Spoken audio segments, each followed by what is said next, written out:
Samajwadi party के प्रमुख अखिलेश यादव गुरुवार को तूफानी दौरा करेंगे। वो मैनपुरी की करहल सीट से चुनाव भी लड़ रहे हैं और उनका करहल समेत मैनपुरी की चारों विधानसभा क्षेत्रों में सभाएं करने का कार्यक्रम है।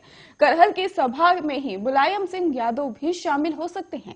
अखिलेश यादव अपने चुनाव क्षेत्र करहल जाने से पहले फिरोजाबाद आ जाएंगे और वहां से ही आपको बता दें कि फिरोजाबाद सदर सीट से ही सपा प्रत्याशी सैफुर्रहमान के लिए ही जनसभा करेंगे। उनका सिरसागंज और टुंडड़ा और सराना विधानसभा क्षेत्र में भी चुनावी कार्यक्रम है और मैनपुरी में अखिलेश की पहली जनसभा करहल में और दूसरी कुरावली में भी, तीसरी भोगांव में और चौथी जनसभा किशनी में आयोजित की जाएगी।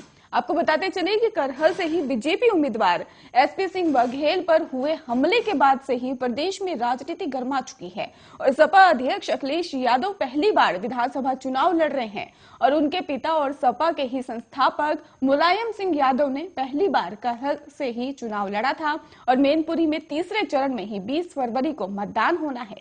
मैनपुरी से चुनाव प्रचार कर अखिलेश यादव इटावा पहुंचेंगे। वहां वो शाम 5 बजे से ही रोड शो करेंगे। ये रोड शो लायन सफारी से शुरू होकर भरथना चौराहे तक खत्म होगा और रोड शो का रास्ता करीब 10 किलोमीटर लंबा बताया जा रहा है और साल 2012 के बाद अखिलेश यादव पहली बार इटावा में कोई बड़ा कार्यक्रम कर रहे हैं।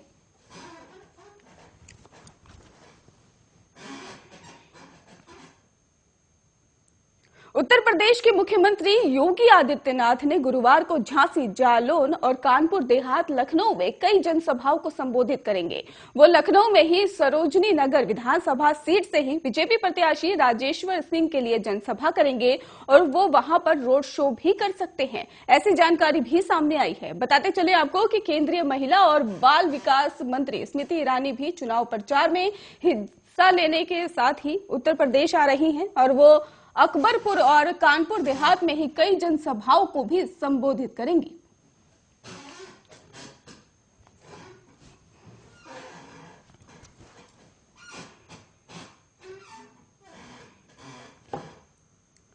दिल्ली विश्वविद्यालय में आज से ही ऑफलाइन माध्यम से शिक्षण कार्य शुरू किया जा रहा है और साथ ही शहर के बाहर रहने वाले कुछ छात्रों और खासकर अंतिम वर्ष के ही छात्रों ने मांग की है कि कक्षाएं हाइब्रिड मोड पर यानी कि ऑनलाइन और ऑफलाइन दोनों तरीके से चलाई जाए। और डीयू के सभी कॉलेज 17 फरवरी से ही दोबारा खुल रहे हैं, जहां पर ऑफलाइन कक्षाएं बहाल की जाएंगी और कुछ कॉलेज में ही प्रथम वर्ष के छात्रों के लिए हाइब्रिड माध्यम से ही कक्षाएं संचालित की जाएंगी, जबकि दूसरे और तीसरे वर्ष के छात्रों के लिए कॉलेज जाकर पढ़ना अनिवार्य होगा।